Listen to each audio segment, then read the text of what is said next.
Good morning, Dakota Tait with your 8:30 Hunter News update. Hunter New England Health say an 8-week-old baby who tested positive to COVID-19 passed away around 3 weeks ago. It's not known if the virus played a part in the child's death, but they had no underlying conditions. The coroner will carry out a post-mortem and genetic testing. A COVID-positive toddler also passed away in South Australia last December. Marine Rescue Lake Macquarie say they've escorted more vessels through Swansea Channel just this month than all of last year. The channel's seen heavy silting recently due to the lack of a dredging contract for the waterway. Swansea MP Yasmin Catley says the issue is killing life on Lake Macquarie. We've never seen less numbers of large vessels coming into the lake than we do in 2022. And that's because boaters don't have the confidence to come into the channel because they know that it's silted up. It's an embarrassment. The government have put aside last year in July $6.2 million to address dredging across the state, and still nothing. The Lake Mac Festival will celebrate tomorrow night with 3 fireworks displays across the water. The barges will launch the light show together at 9 p.m. at Warners Bay, Belmont and one between Rathmines and Swansea. Free entertainment and food trucks will be running at a number of places around the lake in the evening. There's also a free community breakfast in Crowders Bay that morning, and on Sunday, another day of free festivities with the Oz Day Out at Spears Point Park.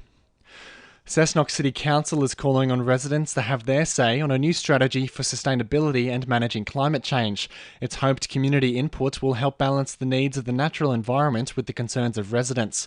Acting General Manager Peter Mickelson says there'll be consultation sessions both online and over the phone. Best thing to do is go to our Cessnock City Council website, and there's a tab on the front page saying Have Your Say. And it'll take you to another page where you can just add any comments you like about what's happening.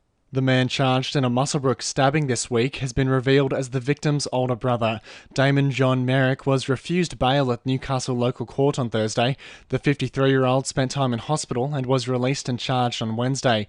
Jonas Reed Merrick remains at the John Hunter in a critical but stable condition. The 47-year-old had been stabbed in the neck but drove himself to Muswellbrook Hospital and was later transferred. Detectives took out an apprehended domestic violence order against his brother on his behalf. A petition in support of financially incentivising nurses across the Hunter and the state to stay in their jobs has received 10,000 signatures in just 4 days, and there's fear council rates could rise in the future as the Hunter records huge increases in land values. 2NURFM Sport. Jets coach Arthur Papas says he's concerned about how his players will handle their tough upcoming schedule after their match with Adelaide United at the end of the month. The club will need to make up for lost time after 6 consecutive matches were postponed due to the recent COVID outbreak. Papas says it's important the players keep their fitness levels up during this period to make sure they aren't overwhelmed by the task ahead.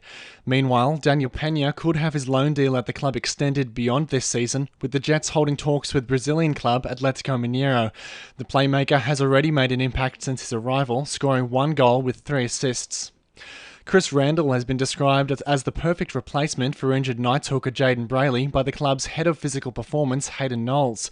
Knowles praised the 26-year-old, saying he's one of the fittest players he's seen after 20 years in the NRL.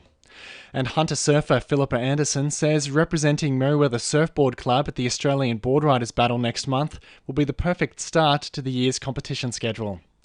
And the winning numbers in the Powerball are 11, 14, 25, 26, 31, 34 and 35. And the Powerball is 1. And now you're up to date with the latest 2NURFM Hunter News.